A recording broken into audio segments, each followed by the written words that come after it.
Bonjour à tous et bienvenue sur videobourse.fr pour une analyse court terme des paires majeures que je traite sur le petit compte réel utilisé pour le suivi du compte dans les émissions, etc. Donc hier, on a eu un début de journée difficile, on l'avait vu lors de mon point. Finalement, ça s'est bien fini, on a actuellement une équité de 280, ce qui réalise donc un gain de 30 euros. On est même à 200, voilà, l'équité à 283, donc de 33 euros par rapport aux 250 euros déposés il y a quelques jours, donc c'est positif, on espère que ça continue comme ça. Alors, la deux positions ouvertes, on en a déjà fermé une ce jour, qui était une position sur l'euro-dollar. Comme on le voit, on l'a clôturé au point d'équilibre, donc au point d'entrée. Parce que ensuite j'ai pris une position short sur GBP-USD, donc je voulais pas qu'il y ait de contradiction. En plus, c'était une position de correction, donc contre-tendance sur l'euro-dollar que j'avais pris, j'étais pas à l'aise, donc j'ai préféré couper. La dernière position qui a été clôturée, c'était sur l'euro-dollar, ce matin à 10h15. C'était une position qui avait été ouverte hier soir. Hier soir, juste avant de me coucher, j'avais placé un ordre de vente sur l'euro-dollar, donc de 0,01 à l'os. On a enregistré donc un gain de 3,21 €. Donc j'ai bien cerné le mouvement baissier, donc c'était un point positif. Alors j'ai une nouvelle approche par rapport à ce compte. Vous savez que je prends des risques assez importants puisque c'est un petit compte. Donc désormais je prends des positions de 0,01 à l'os, soit un levier d'environ 4 par rapport au capital détenu. Et en fait, je vais incrémenter mon exposition jusqu'à un maximum de 0,05 lots. Donc en fait, on reviendra au risque initial, mais donc je commencerai de 0,1, 0,01, puis je passerai à 0,02, 0,03, 0,04, 0,05, etc. Si on atteint un take profit, je reste à 0,1, je reste à 0,1. Si on atteint un take profit plus haut, par exemple à 0,4, donc après 3 paires, j'atteins un take profit. Là, je réfléchirai sur la manière dont je gérerai mes lots par la suite, mais j'arrêterai quoi qu'il arrive enfin, je n'augmenterai jamais mon exposition à plus que la valeur initiale, c'est-à-dire 0,01 lot pour 50 euros comme je le faisais auparavant. Voilà, bon, je ne sais pas si c'est clair pour tout le monde. Alors, par rapport à nos deux positions en cours, la plus intéressante, c'est celle sur GBP-USD. Donc sur GBP-USD, j'avais repéré une zone de support intéressante sur les plus bas qui avait été marquée hier à 12h45 à 1.5346. On avait également des plus bas qui avaient été marqués à 1.5327, ça c'était le 31 août. J'ai pris le franchissement à la baisse de ce plus bas parce que ça me semble assez judicieux. Ça semble être une zone de support crédible. On a une belle accélération qui m'a fait gagner plus de 20 pips en quelques minutes. Désormais, on est en train d'hésiter, mais le mouvement pourrait se poursuivre, donc je reste confiant. Mon stop loss sur cette position, on va dézoomer ici en 15 minutes, est placé au-dessus des précédents plus hauts. Donc en gros, on peut parler d'un range qui avait été dessiné entre les plus bas et plus hauts de la phase d'hésitation observée depuis le 6, donc depuis hier midi. Au niveau de mon objectif, il va falloir dézoomer et passer en 4 heures pour le voir. Je l'ai placé juste au-dessus, du second support du jour à 1.5270. Alors, autre position en cours sur le dollar face au yen japonais. Dollar yen japonais, voilà, je vais l'avoir ici en 15 minutes. La dynamique de fond est baissière aujourd'hui, comme on le voit. On peut tracer ici en 15 minutes une trendline baissière. On a marqué des plus bas que les précédents.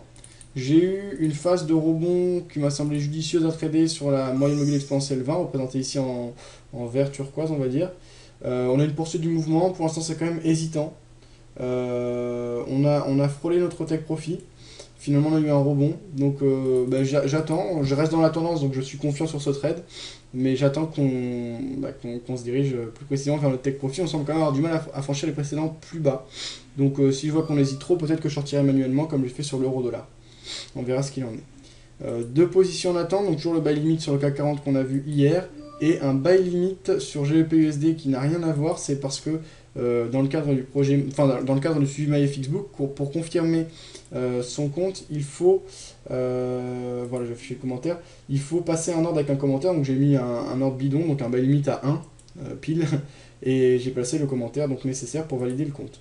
Donc ça c'est fait. Pas grand chose de plus à ajouter, je vais regarder un peu les autres paires avec vous. Donc sur le dollar face au franc suisse, on était dans une dynamique de fond baissière de laquelle on est sorti à la hausse. Je sens une hésitation de la part des investisseurs, je ne suis pas vraiment inspiré sur cette paire, donc je préfère rester out pour le moment. Les rotations de Fibonacci ne servent plus à grand chose puisqu'on a passé 61.8, donc on est censé rallier les plus bas. Je pense que ce qui peut être intéressant, c'est de marquer les résistances et supports horizontaux, voilà, comme je le fais ici. Donc on évolue donc dans une période plutôt hésitante avec une dynamique de fond quand même plutôt baissière. Donc à voir et à confirmer. Je suis pas très inspiré, donc pas de position dans l'immédiat. Alors GBP-USD, on a notre position à la vente. AUD-USD, bah, bien sûr, on a un dollar aujourd'hui qui se renforce, donc des paires qui souffrent. Donc on a un dollar australien face au dollar américain qui marque des plus bas de plus en plus bas et des plus hauts de plus en plus hauts. On est donc dans une dynamique baissière. On est assez loin des moyennes exponentielles, donc éventuellement en cas de retour vers cette dernière, pourquoi pas initier une position short. On est déjà en dessous du troisième support de la journée. Il faut dire que la journée d'hier n'avait pas été très mouvementée, donc on est sorti du range. À la limite, ce qui aurait été intéressant à trader, ça aurait été la sortie à la baisse, le franchissement à la baisse des précédents plus bas, du 3, qui avait été marqué à 0.9139. Malheureusement, je pense que beaucoup seraient sortis sur stop loss, puisqu'on a une accélération baissière, une grosse correction, on a quasiment rallié les précédents plus hauts avant une accélération baissière effective. Donc désormais, on est dans une belle phase d'accélération, et prendre position à la vente sur rebond me semble plutôt judicieux. Euro-yen, ici en 15 minutes, on a un euro qui souffre largement. On a franchi à la baisse les 61,8% de nos précédents rotations de Fibonacci, que l'on peut désormais supprimer. On est en dessous du troisième support de la journée. On a une grosse dynamique baissière. Je pense qu'on peut avoir une phase de correction, que je ne traderai pas pour pas être à contre-tendance, et un retour vers les moyennes exponentielles avant de poursuivre le mouvement. Donc je pense que, avec l'ouverture de Wall Street. Donc là, je pense qu'on peut avoir une correction. Donc à ce moment-là, je pourrais éventuellement initier une position à la vente. L'euro-dollar, ben, on est dans une dynamique baissière. C'est le même scénario que l'euro-yen. Pour moi, on peut avoir une phase de rebond avant de poursuivre le mouvement baissier. Donc pas de prise de position dans les médias. Comme vous l'avez vu, je suis sorti sur mon break-even. Euro face au franc suisse. Donc si je dézoome, on avait une dynamique baissière de laquelle on est sorti à la hausse. Désormais, on prend appui et c'est assez flagrant. Donc ça crédibilise un peu le scénario de pullback. Le fait que l'ancienne résistance joue désormais un rôle de support. On voit que les plus bas viennent à chaque fois buter sur cette ancienne résistance. Un rebond haussier me semble assez plausible, d'autant qu'on est pile sur cette ancienne résistance, donc je vais jouer ce scénario tendance sur l'euro face au franc suisse, alors si la fenêtre d'ordre veut bien s'ouvrir. Voilà, donc prise de position à l'achat sur l'euro face au franc suisse. Ce qui me semble judicieux, c'est de serrer relativement son stop loss sans abuser non plus. Donc je peux le placer...